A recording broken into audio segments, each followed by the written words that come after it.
తమిళనాడు కేరళ రాష్ట్రాల మధ్య నిపురా చేసిన ముళ్ళపెరియార్ డ్యాం నీళ్లు పార్లమెంట్ కు పాకాయి. ఎన్నో ఏళ్లుగా రెండు రాష్ట్రాల నడుమ మండుతున్న వివాదాల మంటకు డ్యాం 999 సినిమా మరింత అర్జం పోసింది. పురాతనమైన డ్యాంల వల్ల పెను ప్రమాదాలు సంభవిస్తాయన్న అంశంతో తయారైన సినిమాను తమిళనాడు నిషేధించింది. అయితే పెరియార్ డ్యాం వల్ల ఎలాంటి ప్రమాదం లేదని కేరళ వాదిస్తోంది.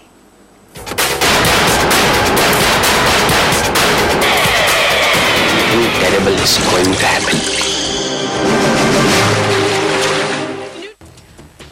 డ్యామ్ 999 ఇంగ్లీష్ సినిమా రెండు రాష్ట్రాల మధ్య ఎప్పటినుంచో రగులుతున్న వివాదాల రగడ మరింత తీవ్రతరం చేసింది. యునైటెడ్ అరబ్ ఎమిరేట్స్, ఇండియా సంయుక్తంగా నిర్మించిన చిత్రం ఇది. పురాతన డ్యాంల వల్ల జరిగే ప్రమాదాలపై తీసిన సినిమాలో హ్యూమన్ ఎమోషన్స్ తో పాటు నరాలు తెగే ఉత్కంఠత ఉన్నాయి. ఆద్యంతం మానవ సంబంధాలు, మానసిక సంఘర్షణలతో సాగే డ్యామ్ 999 చిత్రం 1975లో చైనాలో డ్యాం ప్రమాదంలో 2.5 లక్షల మంది ప్రాణాలు కోల్పోయిన సంఘటనను కళ్లకు కట్టినట్టు చూపిస్తుంది.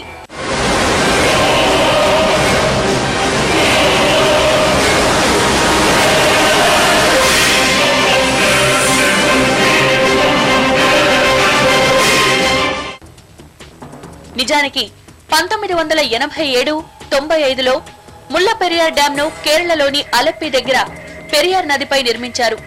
దీని రిజర్వాయర్ లెవెల్ 152 అడుగులుంటుంది. ఇది మధురై, శివగంగా, రామంతపురం, తేని ప్రాంతాలకు తాగునీటిని అందిస్తోంది. అదే సమయంలో దీని నుంచి ఓ టన్నెల్ ద్వారా తమిళనాడు కొనుగోలు చేసిన 80,000 ఎకరాలకు సాగునీటిని అందిస్తోంది. దీనిపై 999 సంవత్సరాల లీజు హక్కు తమిళనాడు కలిగి ఉంది. 105 సంవత్సరాల చరిత్ర కలిగిన డ్యాం కు అనేక పగుళ్లు ఏర్పడ్డాయి. ఆధునిక పరిజ్ఞానం లేకుండానే నిర్మించిన ఈ డ్యాం వల్ల పెను ప్రమాదం ఉందని కేరళ అంటోంది.